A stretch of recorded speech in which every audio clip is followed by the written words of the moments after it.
Hello everyone. So today I thought of doing a presentation analyzing the impact of COVID-19 to accounting and finance profession and also for the process of preparing financial statements. As you know, it is hard to point out anything that is not affected by this virus. So finance profession is not an exception. Financial markets have been affected, valuations of companies have been affected, and also there is an unprecedented volatility in the financial markets. So to understand what the markets are telling us, we need to look at what is happening around the globe. As you know, in many jurisdictions and industries, operations have been curtailed, companies have stopped operations, supply chains have been disrupted, liquidity has taken a hit, and there are several restrictions on travel and freedom of movement. So all this creates an uncertainty, and companies are no longer able to satisfy the demands of their customers, and also customers are not able to create the demand since they are lacking an income. The companies are now not spending much on non-essential goods. They're cutting down their expenses, and also certain companies, especially banks and financial institutions, are compelled to give concessions to customers, borrowers, and also for lessees to help them sail through the crisis. So this creates a business risk. As we know, when there is no business growth prospects, there will be a business risk. This business risk creates a financial risk if companies start making losses. So because of COVID-19, first, there will be a business risk. This business risk will lead to a financial risk in the future. So this is enough to understand what is happening around the globe. So now let's have a look at the specific impact to the financial statement. Talking about the impact to the financial statements, we'll have to look at the impact to the finance function in general. As we know, in many companies, because of health and safety considerations, they are unable to ask the employees to come back to work. In other words, in most of these organizations, not all the employees are coming back to work. So this applies to the staff in the finance department as well. Finance department staff in most of the organizations are not reporting back to work. Even if they report, the companies are unable to get back 100% of their staff back to work. So this has affected the financial statement preparation process. There are delays in preparing financial statements, and also there are delays in reporting figures, especially if the ERP system is not remotely accessible for the staff. As a result, the head of the department or say CFO may have to work in an empty building without much of the staff or without having access to much of the financial statement. So due to the estimation process inherent in financial reporting, one has to be very careful. The current environment has forced finance functions to take a closer look at several things such as impairment, fair valuations, net realizable values, and also of recording of post-balance sheet events. When it comes to the impairment of goodwill, one has to understand the uncertainty has prompted the companies to look at the impact to the future cash flows. Goodwill can be severely impaired due to direct or indirect implications on expected future cash flows. Because of this virus, there is no guarantee on the expected future cash flows, and as such, the recorded values of goodwill can be severely impaired. Similar to goodwill, the recorded values of long-lived assets, in other words, the recorded values of non-current assets, can be severely impaired.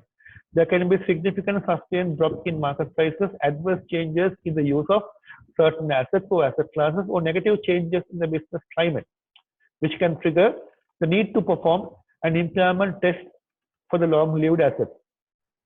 So not only the impairment of goodwill, but the impairment of long-lived assets you need to consider. Impairment of inventories or net realizable value of inventories is another thing that a company has to worry about. Because of the uncertainties, the net realizable value of inventories can be severely impaired. Especially a company dealing with perishables or products with short shelf life or expiration dates or specific seasonal inventories have to be extra careful about the impairment of the inventory values that they have recorded. The net realizable value of inventories can severely come down due to the uncertainty of the cash flows for the inventory items. Manufacturing companies may record severe losses mainly because of having a very high amount of fixed overhead with nothing much to show in the revenue. In other words, fixed overhead costs in these organizations must be spent in the period that the fixed overhead costs are incurred. Therefore, there can be severe losses without much of an income to show in these companies having very high fixed costs.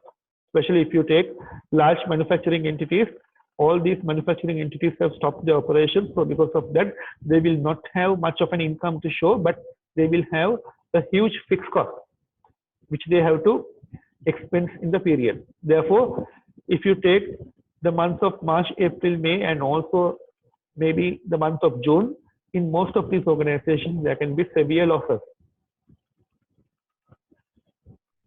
There can be impairment of receivables, loans, as well as investments. The values that we need to recover from debtors can be severely impaired. Debtors can ask for various concessions.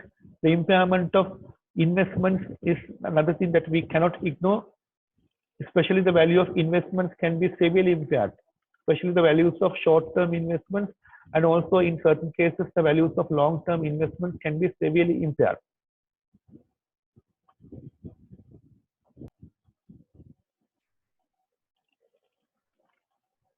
So in addition to that, the determination of fair value will be complicated when there is uncertainty and volatility in the market.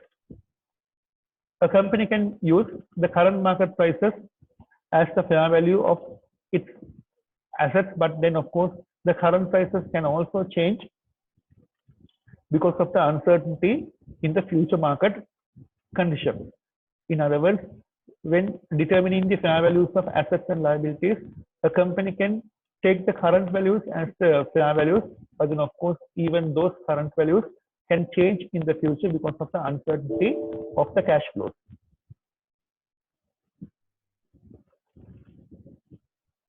Companies experiencing decreased revenues, higher operating costs, and no cash flow challenges because of this virus may need to obtain additional or bridging finances.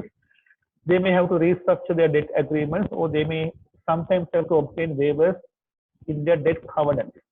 So there can be debt modifications and also modifications for loan covenants.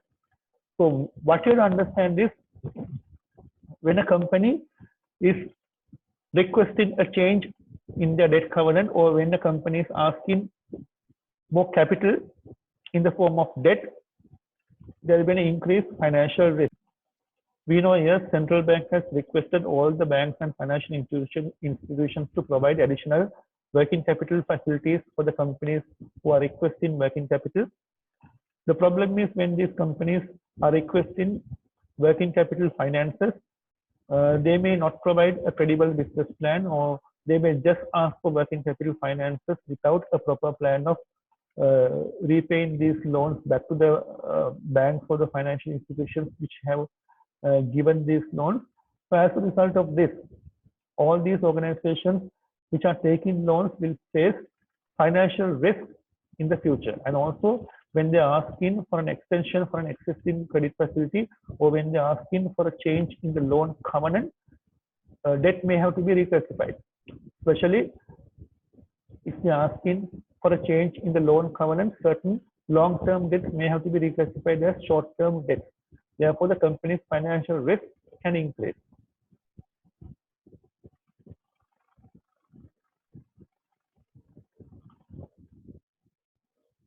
And also there will be several impacts to revenue recognition. Of course, we know because of this virus, companies will experience less revenue. Apart from that, there will be certain other impacts when it comes to revenue recognition. Companies will have to consider the initial and ongoing evaluation of variable factors inherent in customer contracts, such as discounts, refunds, price concessions, performance bonuses, and also penalties. In other words, there can be certain variable conditions attached to customer contracts. So companies, especially in a situation like this, may have to give its customers various discounts. It may have to give refunds. It may have to give price concessions for its staff. it may have to give performance bonuses in order to motivate the staff. So there will be many costs that a company has to incur when they are recognizing the revenue. So on one hand, companies will recognize less revenue, but on the other hand, because of the variable conditions inherent in the customer contract, such as discounts, refunds, price concessions, etc., there will be additional cost to the company. There will be post-balance sheet items. Now, these are the items which you need to disclose if these occur after your balance sheet date, but before the issuance of financial statements. Companies are required to normally disclose the nature of the event and either an estimate of the financial statement impact or a declaration that an estimate cannot be made. Now, say for example, if something happens after the balance sheet date, but before issuing the financial statement, companies will have to disclose that, and if they're in a position to estimate the impact, they'll have to provide an estimate, and if they're unable to provide an estimate, then they'll have to disclose that fact in the financial statement.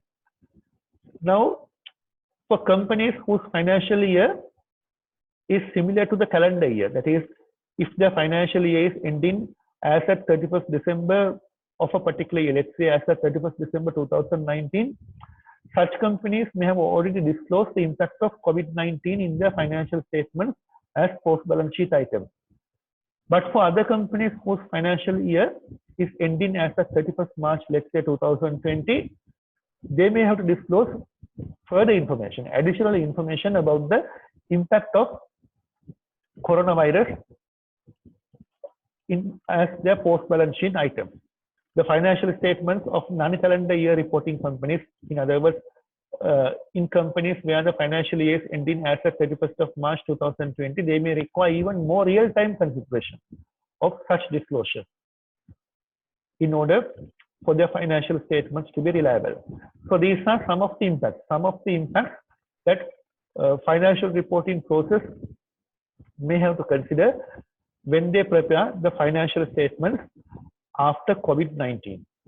So to sum up, basically they'll have to consider the impairment of goodwill, impairment of long-lived assets, impairment of inventories, impairment of receivables, fair valuations, debt modifications and changes to loan covenants, the impact to revenue recognition, and the occurrence of additional costs when they try to recognize certain revenue, and also the impact to post-balance sheet disclosure. So these are some of the factors that they need to consider, especially when they prepare the financial statements after COVID-19. So with this, I would like to end this presentation. I hope it is beneficial, and thank you very much.